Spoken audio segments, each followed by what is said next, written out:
ठाकुर जी कहते, हे श्री जी, अब समय दूर नहीं है, बस मैं प्रतीक्षा कर रहा हूं, मुझे योग्य माता पिता कहीं मिल जाएं और मैं गौर श्याम बनकर के पृथ्वी पर जाऊं। और तभी गौड़ देश बंगाल में एक सुंदर नगर है, उसका नाम है मायापुर। महाराज जी हमारे कभी कभी दत्त धाम के सब लोगों को लेकर भ्रमण पर निकलते हैं।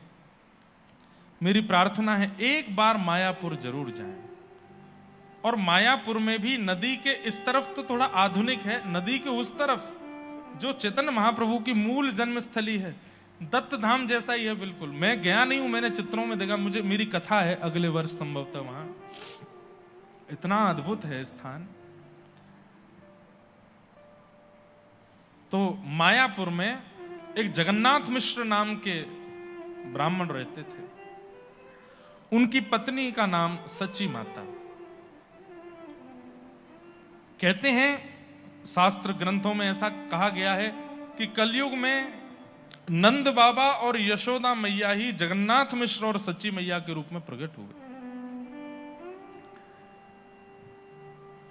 आपके एक पुत्र हुए जिनका नाम था विश्वरूप। ये बलराम जी के अवतार थे। कालांतर में ये घर छोड़ करके चले गए। बाद में जब नित्यानंद महाप्रभु, 2 अवतार लिए बलराम जी ने कलयुग में। वैसे हमारे आचार्य जो हैं श्री रामानुजाचार्य जी, वे भी श्री बलराम जी ही प्रकट हुए हैं, शेषनाग ही प्रकट हुए, लेकिन आप विश्वरूप के रूप में प्रकट हुए। लेकिन विश्वरूप जी ज्ञानी होकर के एक समय आने पर अपना गृह त्याग करके चले गए।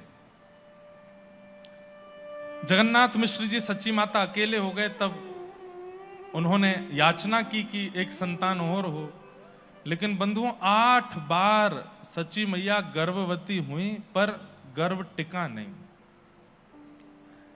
और आप इतनी व्याकुल हो गई इस बात से, मैंने कौन सा अपराध कर दिया, मुझसे कौन सा ऐसा पाप हो गया है जिसके कारण बालक टिकता नहीं मेरे गर्भ में। और बंधुओं भगवान ना करे ऐसा किसी मां के साथ हो, पर ऐसी माताएं बहुत घबराहट में आ जाती हैं। उनको बस बार बार यही चिंता लगी रहती है कि ये अपराध ना हो जाए, मुझसे यहां गलती ना हो जाए, मेरा बालक क्यों नहीं रुकता है। 8 बालक नहीं रुके।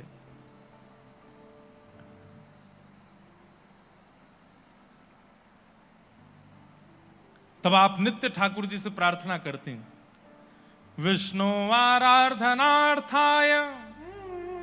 आपके सेवा के ठाकुर जी थे दामोदर भगवान। उनके सामने बैठकर के आप हाथ जोड़ के बोलती, मुझे संतान इसलिए नहीं चाहिए कि वो हमारा वंश वर्धन करे, हमारी संपत्ति का वर्धन करे। ठाकुर जी मुझे तो संतान इसलिए चाहिए वो गौ ब्राह्मण संतों की सेवा करे, आपके नाम का प्रचार करे, खूब भक्ति की लहर फैलावे, वो गृहस्थाश्रम में रहे, हमारे पास ये भी मुझे नहीं चाहिए, जहां भी रहे प्रसन्न रहे, आपका यश गावे, आपके संतों की भक्तों की गौ की व्रज की खूब सेवा करे, ऐसा बालक चाहिए नाथ, दे दीजिए ना। बंधुओं याचना करना गलत बताया गया हमारे शास्त्रों में। ठाकुर जी से कुछ मांगना नहीं चाहिए, लेकिन अगर भगवत संबंधी भाव मांगते हो तो उस याचना में कोई दोष भी नहीं है। और ठाकुर जी से कह रहे हैं नासिक में हमारा घर बन जाए, अब ये कह रहे हैं हमारा घर बन जाए, तो ये याचना संसारी है। लेकिन ठाकुर जी से कह रहे हैं जय जय, अभी आप छोटे से घर में रहते हो, आपका छोटा सा स्थान है, सेवा पूजा अच्छे से हो नहीं पाती, नासिक में बढ़िया सा एक घर बन जाए आपके लिए, आपकी बढ़िया सी एक, उसमें आप विराजो, मुख्य तो आप ही रहोगे, हम तो आपके किराए पर रह लेंगे। ठाकुर जी की प्रमुखता के लिए यदि कुछ वस्तु मांगी जाए तो उस वस्तु को मांगने में कोई दोष नहीं। पर हां कहीं हम लोग बड़े चंड चतुर हैं, बढ़िया है महाराज जी ने कह दिया अब तो कुछ भी मांग सकते हैं, ठाकुर जी का नाम लेके जो मन चाहे मांगो। लेकिन याद रखना ठाकुर जी के नाम से मांगा तो उस पर अधिकार पूरा ठाकुर जी का ही होना चाहिए। ये नहीं कि ठाकुर जी के नाम से मांग लाए अब राज अपना कर रहे ना। अगर कहा है कि नाथ घर आपका बने तो वो घर उन्हीं का ही होगा।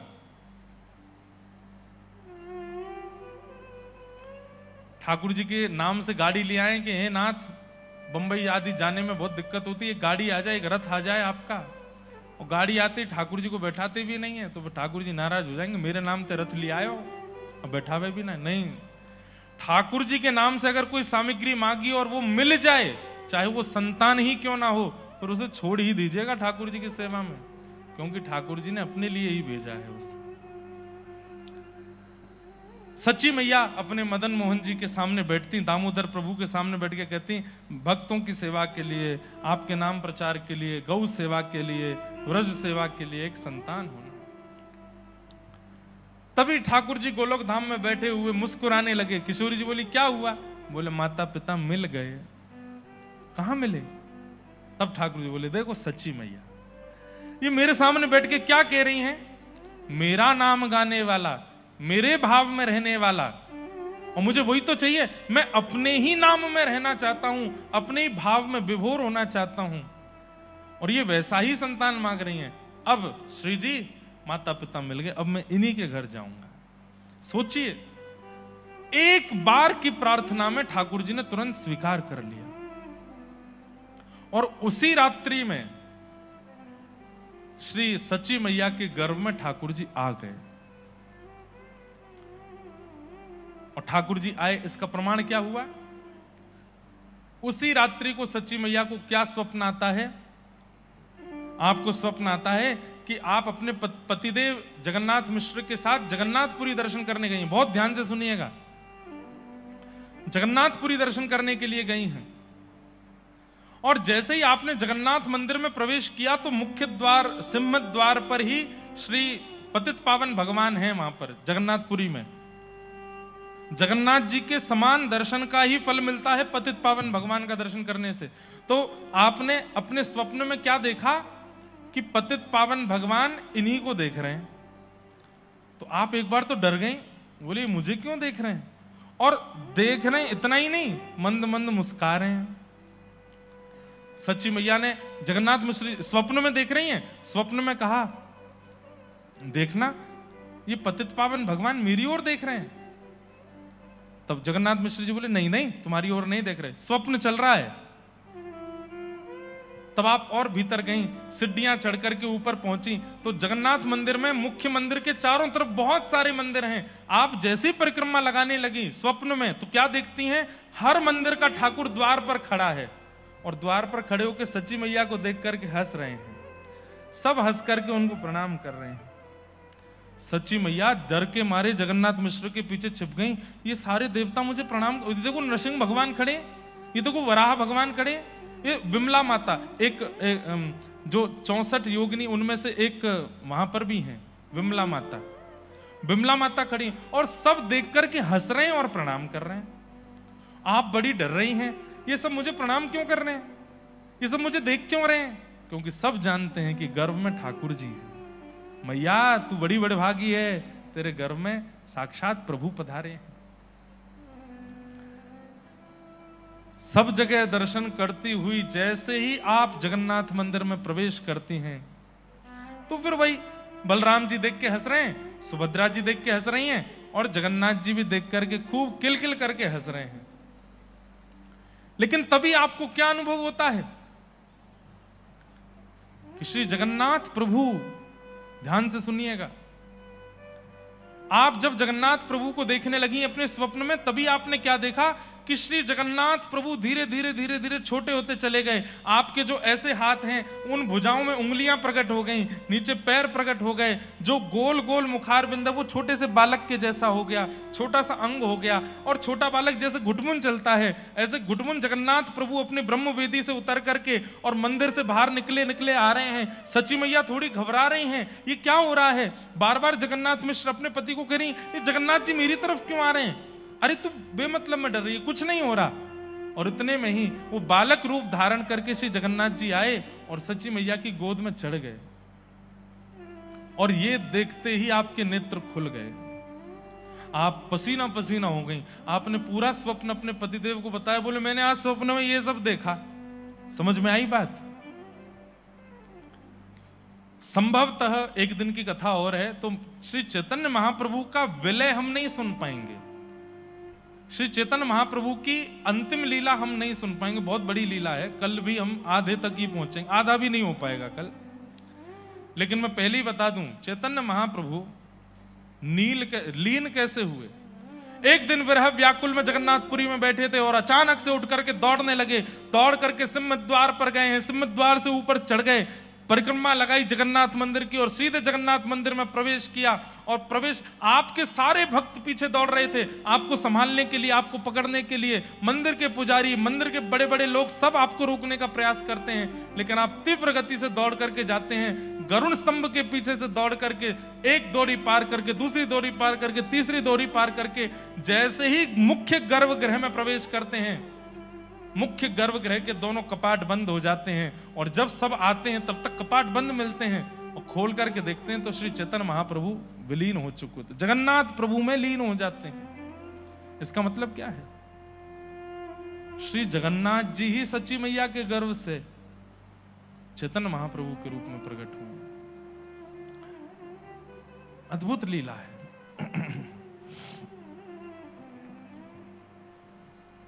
तो आपने ये स्वप्न बताया अपने पति को।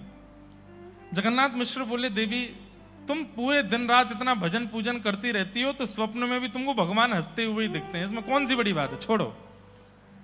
सच्ची मैया बोली, अच्छा।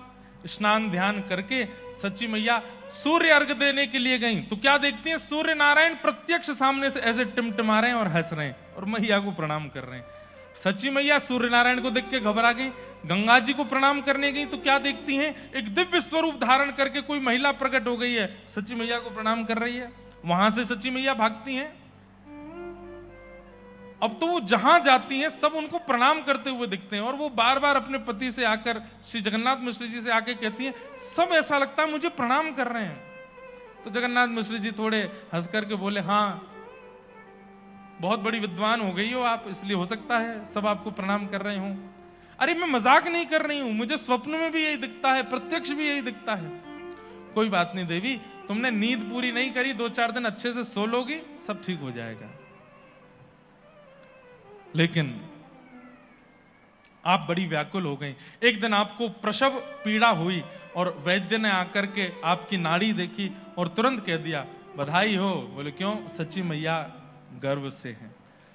लेकिन ये बधाई सुनकर के आप प्रसन्न नहीं हो, क्योंकि पहले 8 बालक जा चुके हैं। सच्ची मैया और जगन्नाथ मिश्र बोले, देवी बहुत ध्यान रखना अपना, कहीं इस बार दिक्कत ना हो। तब सच्ची मैया बोली, मेरी एक इच्छा है, अगर आप पूरी कर सको तो। बोले क्या? बोले जब तक बालक जन्म ना लेवे, अभी 9 महीना 8 महीना, अखंड नाम संकीर्तन घर पर बैठवा दीजिए, 24 घंटा नाम चलता रहे ठाकुर जी का, दिन भर। सुबह के सत्र पूरा हो और बस वो करताल मंजीरा बंद ना हो, रात्रि का समय आने पर करताल मंजीरा रखें, दूसरे लोग आके बैठें, अखंड 24 घंटा नाम कीर्तन 9-8, जब तक बालक जन्म ना ले तब तक के लिए बस इतना कर दीजिए। जगन्नाथ मिश्र बोले, इसमें कौन सी बड़ी बात है, कर देते हैं। आपने कुछ वैष्णवों को कहा और अखंड नाम संकीर्तन घर में प्रारंभ हो गया। मायापुर से थोड़ी ही दूरी पर शांतिपुर नाम का एक गांव है, जहां पर अद्वैताचार्य, जो 1 लाख तुलसी रोज चढ़ाते थे, वो विराजे हुए थे। आज क्या हुआ? अद्वैताचार्य जी शालिग्राम भगवान पर 1 लाख तुलसी चढ़ाते, उसके बाद जैसे ही गंगा जी में चढ़ाने के लिए गए तो गंगा जी की धारा जा रही है इस तरफ, लेकिन तुलसी जी बह रही है पिछली तरफ, जहां पर मायापुर है वहां की ओर। अद्वैताचार्य बोले, ये क्या हो रहा है? ये प्रवाह से विपरीत दिशा में तुलसी क्यों जा रही है? ये अचंबा है। प्रवाह इस तरफ है तो तुलसी पीछे क्यों जा रही है? आप किनारे किनारे चलने लगे, तुलसी कहां जा रही है देखने के लिए, और चलते चलते चलते शांतिपुर गांव से आप मायापुर पहुंच गए। और जैसे ही मायापुर में गंगा जी के घाट पर जाकर के आपने देखा, सच्ची मैया स्नान कर रही थी, 6-7 महीने का गर्भ है, और वे समस्त 1 लाख तुलसियां सच्ची मैया के चारों तरफ इर्द गिर्द उनके गर्भ का स्पर्श कर रहे हैं। जैसे ही अद्वैताचार्य जी ने यह दृश्य देखा, नतमस्तक हो गए और रोने लगे, रुदन करने लगे, मेरे श्याम सुंदर आ गए, मेरे प्रभु आ गए, मेरे ठाकुर आ गए, मेरे राधा कांत आ गए, मेरे मेरे मेरे मेरे श्याम सुंदर आ गए, मेरे मदन मोहन आ गए। सच्ची मैया ने देखा, अभी तक तो सूरज हंस रहा था देख करके, प्रणाम कर रहा था। स्वप्न में जगन्नाथ जी प्रणाम कर रहे हैं, सारे देवी देवता प्रणाम कर रहे हैं। अब क्या देखे, शांतिपुर के इतने बड़े सन्यासी अद्वैताचार्य प्रणाम कर रहे हैं। सच्ची मैया बाहर निकली गीले वस्त्रों में और मैया प्रणाम कर रहे हैं। अद्वैत, आप मत झुकना मैया, आप मत झुको, और बस चरणों में प्रणाम कर रहे हैं, चरणों को बार बार नतमस्तक कर रहे हैं। सच्ची मैया घबराई, घर को दौड़ी, जगन्नाथ मिश्र जी से जाके, जगन्नाथ मिश्र क्या हुआ, धीरे धीरे आराम से, बालक है, इतनी तेज मत दौड़ो, क्या बात है, देखो ना घाट पर अद्वैताचार्य प्रणाम कर रहे हैं मुझे। जगन्नाथ मिश्र बोले तुमको तो सब प्रणाम ही करते हैं, जब देखो ये प्रणाम कर रहे हैं, वो प्रणाम कर, अब अद्वैताचार्य भी प्रणाम कर रहे हैं। बोले मैं झूठ नहीं बोल रही हूं, देख लीजिए जाके।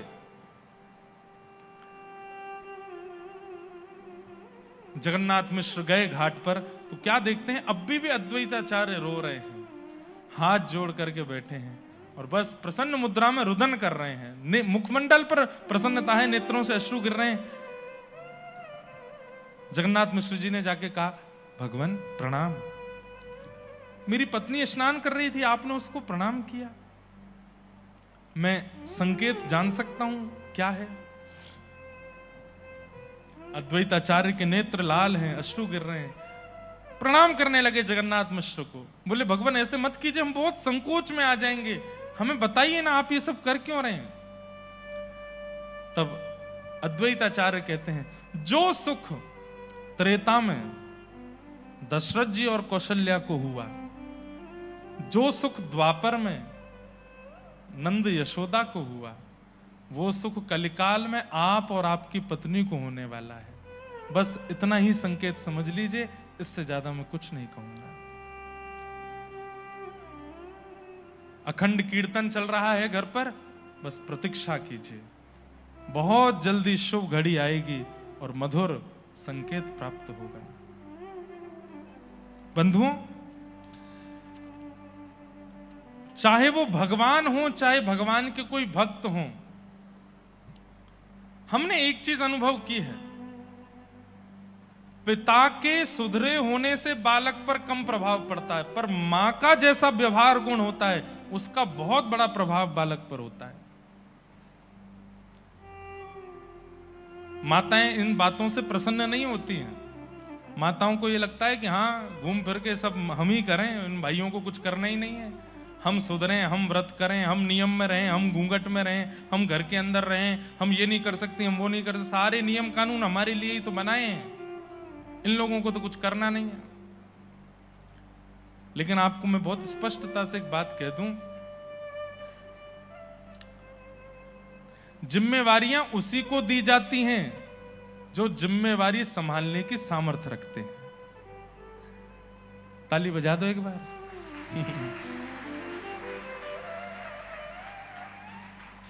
और जो गैर जिम्मेवार होता है, पता है कि इससे होगा नहीं, उसके लिए वेदों ने भी कोई नियम नहीं बताया, शास्त्रों ने भी कोई नियम नहीं बताया, आचार्यों ने भी कोई नियम नहीं बताया, पुराणों ने भी, वो तुम कुछ मत करो। बोले क्या करो? बोले जनेऊ पहनो, शालिग्राम जी की सेवा करो, 4-5 डुबकी लगाओ, नाम जप करो, बस यही करो। बाकी जितने भी नियम हैं वो सब माताओं के लिए। क्यों? जिम्मेवार है। पर आजकल की माताएं इसको गलत रूप में ले जाती हैं। लड़कियों का गला घोटा जा रहा है, हमको आगे नहीं बढ़ने दिया जा रहा है, बहुत भेदभाव किया जाता है लड़कों में और लड़कियों में, ये किया जाता है। नहीं, कोई भेदभाव नहीं है। नियम और पद्धति से उसी को रहना होता है जिससे कुछ अद्भुत प्राप्त होने वाला है, और जिससे कुछ प्राप्त नहीं होना, वो कैसे भी रहे, कैसे पड़ा रहे, कहीं पे कोई दिक्कत ही नहीं है उससे। माताएं यदि थोड़ा संयम रख लेना गर्भ धारण के बाद, तो माता के संयम से, पिता के संयम से कुछ नहीं होगा, पिता की पाठ पूजा से भी कुछ नहीं होगा, पिता के नियम से भी कुछ नहीं होगा, पिता के विचारों से भी कुछ नहीं होगा, पर मां का विचार, मां का संयम, मां का जो कुछ भी क्रिया होगी उसका 100% प्रभाव पड़ेगा बालक के ऊपर। आप कभी भी किसी आचार्य के चरित्र को देख लीजिएगा, आद्य गुरु शंकराचार्य से लेकर के श्री दत्त प्रभु, सबकी माताओं का ही तप दिखेगा आपको, सबकी माओं ने ही तप किया है। पिता के तप से कोई बालक श्रेष्ठ बना कभी सुनने में ही नहीं आया। पर माओ का तप भगवान को जन्म देता है या भगवान के अद्भुत भक्त को जन्म देता है। मां का तप। आजकल मां तप करती नहीं, वो तप हो नहीं पा रहा है उनसे। थोड़ा प्रयास कर लें और थोड़ा विचार कर लें, मेरा संयम यदि भारत का भविष्य बदल सकता है तो क्यों ना कर लूं। 9 महीने का जो प्रसव काल होता है ना, उस प्रसव काल में सदगुरु की आज्ञा से, आचार्यों की आज्ञा से, ग्रंथों की आज्ञा से यदि वो मां रहने लगे तो बालक को जन्म के बाद नहीं पढ़ाना पड़ेगा, ना सिखाना पड़ेगा, ना कुछ करना पड़ेगा। वो 9 महीने के मां के आचरण से ही बालक का निर्माण हो जाएगा। इसलिए मां को चाहिए थोड़ा सह ले।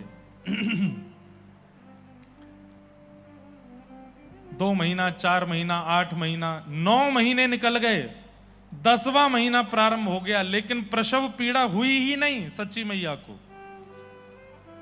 आपने कहा कोई बात नहीं, 1 महीना और प्रतीक्षा कर। जब 11वां महीना शुरू हुआ तब तो आप व्याकुल ही हो गई। आप अपने पतिदेव से, जगन्नाथ मिश्र जी से बोली, मुझे बहुत डर लग रहा है, मुझे बहुत व्याकुलता हो रही। बोले क्यों? पिछले 8 बालक गर्भ से जा चुके हैं, टिके नहीं थे। अब ये बालक जैसे तैसे 9वां बालक आया है और अभी 11वां महीना प्रारंभ हो गया, ना मुझे कोई पीड़ा है, ना कोई प्रसव की गतिविधि है। ऐसा लगता है कि बस पेट में कुछ है, बाकी कोई गतिविधि कभी अनुभव नहीं होती। किसी वैद्य को बुलाइए ना, किसी ज्योतिषी को बुलाइए, मेरा हाथ दिखवाइए, कुछ तो पता करवाइए कि क्या है, कुछ होगा भी कि नहीं। सच्ची मैया के पिताजी, उनका नाम था नीलांबर मिश्र, वो बहुत बड़े ज्योतिषाचार्य थे। आपने उन्हीं को बुलवाया और नीलांबर मिश्र जी बड़े दीनहीन से मुख से आए। क्यों? क्योंकि वो अपनी बेटी का हाथ जानते थे कि इसके हाथ में एक पुत्र के बाद ये काकबंध्या है। काकबंध्या कहते हैं जिनके एक ही बालक होता है। वो जानते थे कि उनकी बेटी काकबंध्या है, कितने भी प्रयास कर ले बालक होगा नहीं। तो जब उन्हें पता चला कि इस कारण से बुलाया जा रहा है कि 9वां बालक गर्भ में है, बताइए होगा कि नहीं, तो पहले ही उदास मुंह से आए थे, मुंह ऐसा उतरा हुआ था। बेटी ने कहा, पिताजी देखिए ना मेरे हाथ में कुछ, ये बालक को 11 महीने हो गए, जन्म नहीं हो रहा है। तो नीलांबर मिश्र जी बोले, बेटी मैं पहले ही बता चुका हूं कि तुम एक के बाद प्रयास मत करो, भगवान की इच्छा शायद नहीं होगी। बोले पिताजी अब 11 महीने हो गए, एक बार देखिए ना हाथ। जैसे ही नीलांबर मिश्र जी ने हाथ देखा, सच्ची मैया की सारी रेखाएं ही बदल चुकी थी। पहले जैसी रेखा थी वैसी कुछ है ही नहीं। जैसे हम मानवों के हाथ में ऐसी सीधी सीधी ऊपर नीचे रेखा होती हैं, उनके हाथ में ये रेखा नहीं थी। क्या था? कहीं शंख बना है, कहीं चक्र बना है, कहीं कमल बना है, ऐसे ऐसे भगवान के आयुधों के चिन्ह, कहीं अंकुश बना है, वज्रांकुशध्वज सरोरुहलांचनाड्यम, कहीं ध्वजा बनी है। जैसे भगवान के चरणों के चिन्ह होते हैं, ऐसे चिन्ह सच्ची मैया के हाथ के हैं। नीलांबर मिश्र जी तो देखते रह गए। जगन्नाथ मिश्र जी ने कहा, पिताजी क्या हुआ?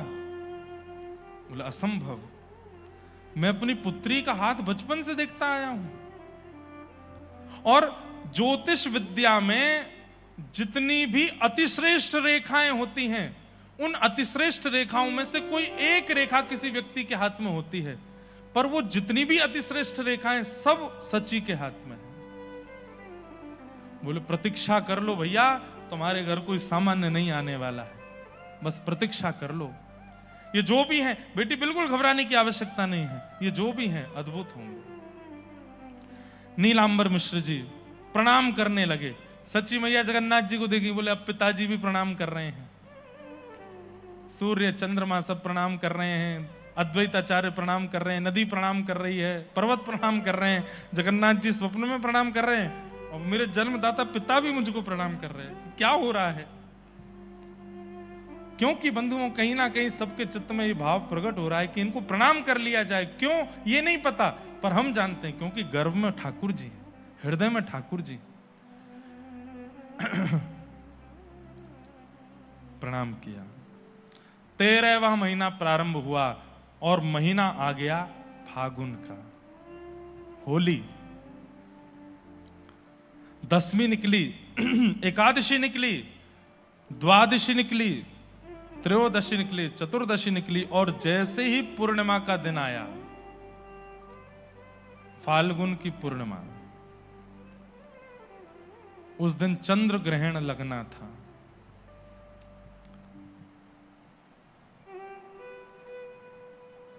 सुबह से वो तो अखंड नाम कीर्तन चल ही रहा था। आज पूर्णिमा पर ग्रहण लगना है, तो आसपास के जितने भी क्षेत्रों में संत महापुरुष थे सब मायापुर आ गए। क्यों? ग्रहण काल में नदी के तट पर बैठ करके जप करने का फल अद्भुत होता है, पुरुषण के समान फल मिलता है। अश्वमेध यज्ञ आदि जन क्या क्या ऐसा बताते हैं कि ग्रहण काल में जप कर लिया जाए तो उसका फल अटूट होता है। सब लोग मायापुर आ गए। अब देखो, भगवान को आना है तो अपने आप ही योजना बन गई है। सारे संत महापुरुष ऋषि सब दूर दूर से चल करके मायापुर आ गए। गंगा जी के तट पर आकर के सबने अपने अपने आसन लगा लिए, गंगा जी में स्नान किया। स्नान करके यही समय हुआ होगा 6:30 पौने 7 बजे का, जो अभी हो रहा है, बिल्कुल यही समय। और ग्रहण काल प्रारंभ हुआ। सब लोगों ने अपनी अपनी माला में हाथ दिए हैं, अपने नेत्र बंद करके अपने इष्ट को याद किया। कोई महादेव को याद कर रहा है, कोई देवी को याद कर रहा है, कोई नारायण को याद कर रहा है, कोई ब्रह्मा की उपासना कर रहा है, कोई कोई उपासना, सब अपनी उपासनाओं में नाम जप में बैठे हैं। और जैसे ही ग्रहण काल लगा, सची मैया को प्रसव पीड़ा होने लगी। गांव की माताएं दौड़ करके सची मैया के घर गईं। कक्ष में जाकर के सब माताएं वहां बैठी हैं और तभी थोड़ी देर में किलकारियां होने लगी और बिल्कुल ग्रहण काल प्रारंभ होते ही गौर श्याम स्वरूप श्री चैतन्य महाप्रभु प्रकट हो गए हैं। बोलो चैतन्य महाप्रभु की।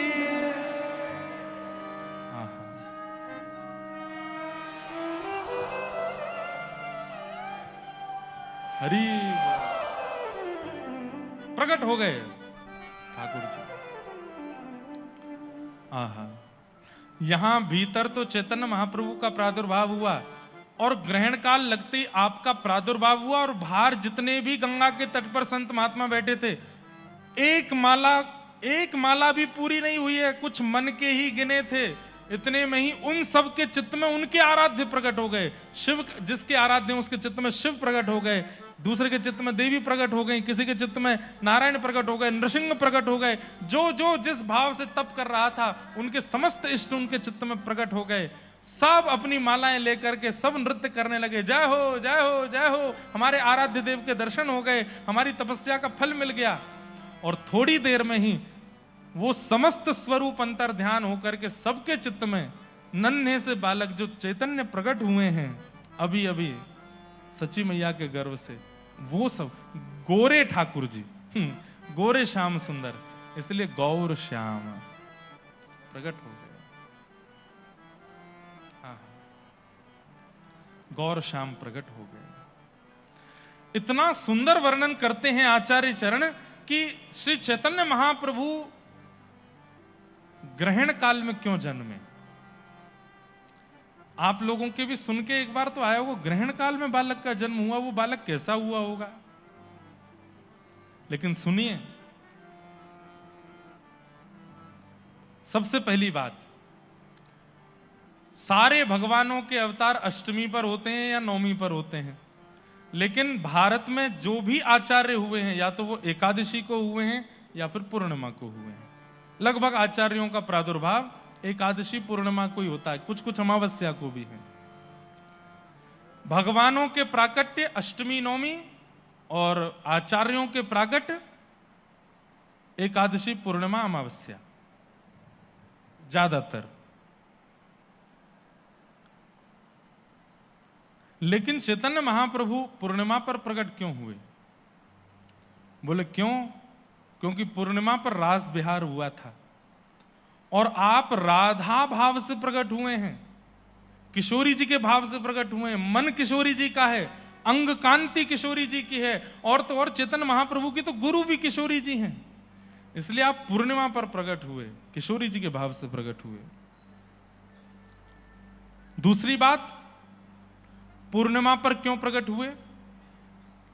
ठाकुर श्री कृष्ण कब प्रकट हुए? कब प्रकट हुए? जन्माष्टमी, अष्टमी को। किशोरी जी कब प्रकट हुई?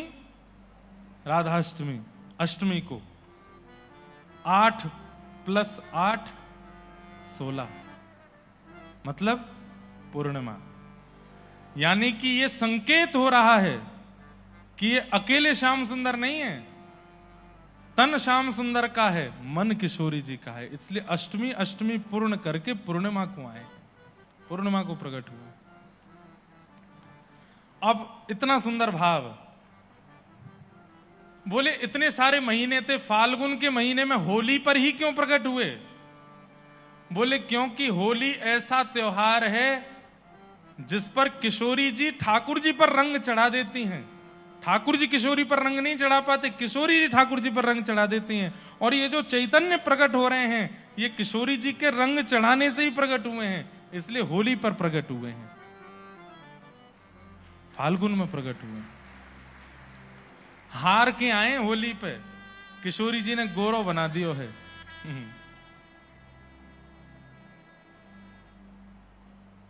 कारे को लाल बना दीजो, कारे को लाल बना दीजो, कारे को। समझ रहे हैं ना, ब्रजभाषा का भाव है। श्याम सुंदर काले हैं, किशोरी जी सब सखियों से कह रही हैं, अरे ये नंद भवन को लाला आयो है। बोले कैसो रंग लगा में किशोरी जी? बोले कारो कारो है, या को लाल बनाए के भेजो। ओ कारे को